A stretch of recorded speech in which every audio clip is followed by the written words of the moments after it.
ان کا موجد کون ہے، کون ان کو کرواتا ہے، اور کس سبب سے یہ قوموں کے درمیان، انسانوں کے درمیان، قبیلوں کے درمیان اور مذاہب کے درمیان ہوتی ہے۔ یہ بات سیکھنے والی، سمجھنے والی ہے۔ کلام کے اندر لکھا بھی ہے کہ شیطان کو کیسے چھوڑ دیا جائے گا، اور وہ قوموں کو اکسائے گا، وہ قوموں کو گمراہ کرے گا، ان کے دل کے اندر یہ بات ڈالے گا تاکہ وہ ایک دوسرے کے خلاف صف آرائی کریں، ایک دوسرے کے خلاف محاذ آرائی کریں، ایک دوسرے کے خلاف اٹھ کھڑے ہوں۔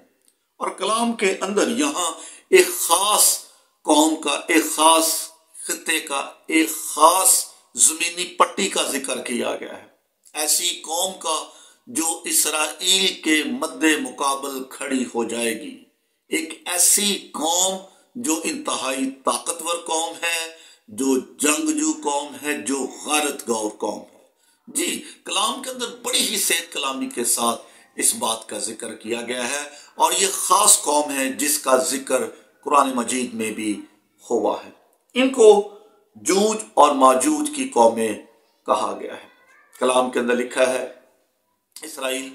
اور فلسطین کی جو لڑائی ہے، جو جد ہے، لڑائی جو ہے، جنگ جو ہے، وہ صورتحال کو بدل دے گی۔ یہ جنگ بڑھے گی اور اس کی جو تباہ کاری ہے، اس کا دائرہ کار جو ہے، جوج اور ماجوج کی قوموں کے درمیان بھی آ جائے گا۔ اس کا اثر ان پہ براہ راست ہوگا، اور وہ خود براہ راست بغیر کسی کی مرضی کے اس جنگ کے اندر کود پڑیں گی، وہ اس جنگ کو اپنی جنگ بنا لیں گی۔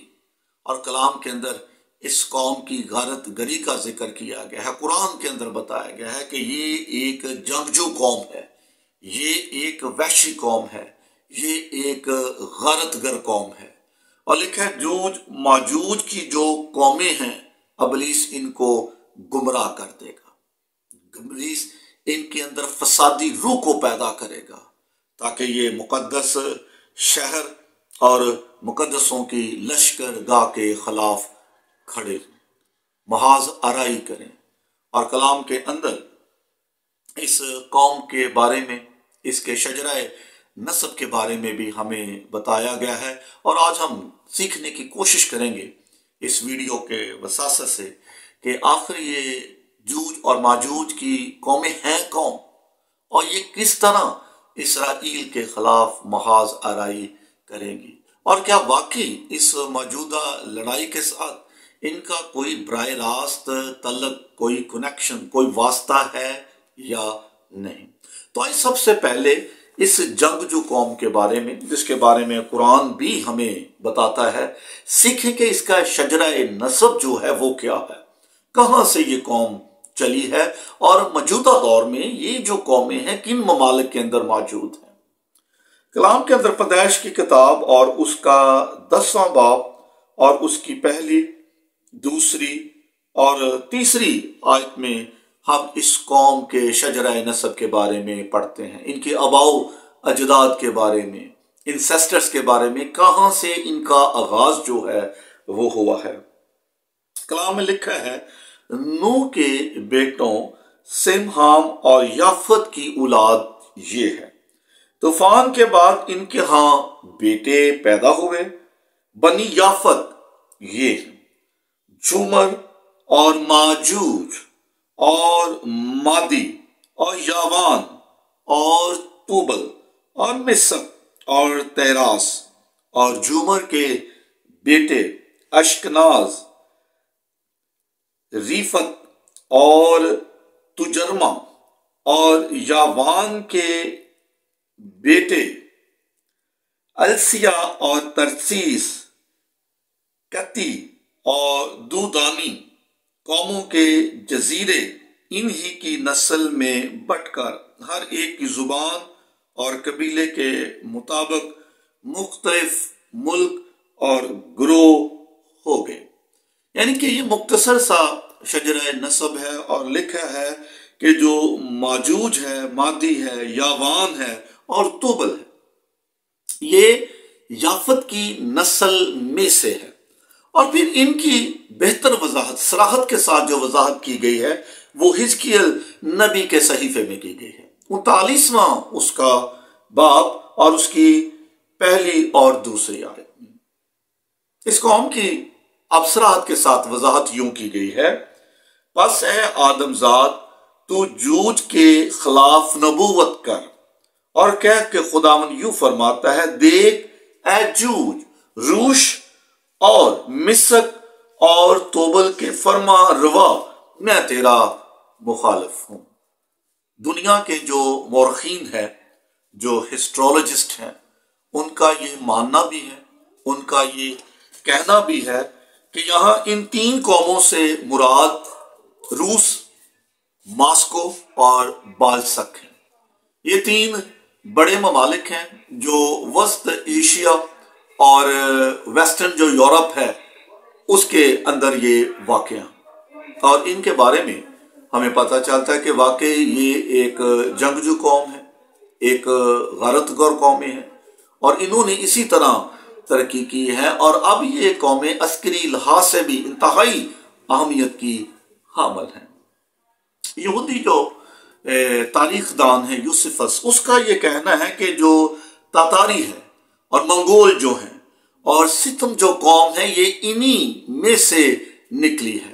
اور یافت کی جو زیادہ تر نسل ہے یہ وسط ایشیا کے اندر آباد ہے اور مقیم ہے، اور یہیں سے یہ ہوتی ہوئی ویسٹرن یورپ کے اندر بھی چلے گئے۔ یہی وہ لوگ ہیں جنہوں نے یورپ کو بھی فتح کیا، اور بعد میں انہی نسل میں سے کچھ لوگ جو ہیں وہ امریکہ کے اندر بھی آباد ہو گئے۔ اس کا مطلب یہ ہے کہ یہ جو پٹی ہے، یہ جو قومیں ہیں جن کا ذکر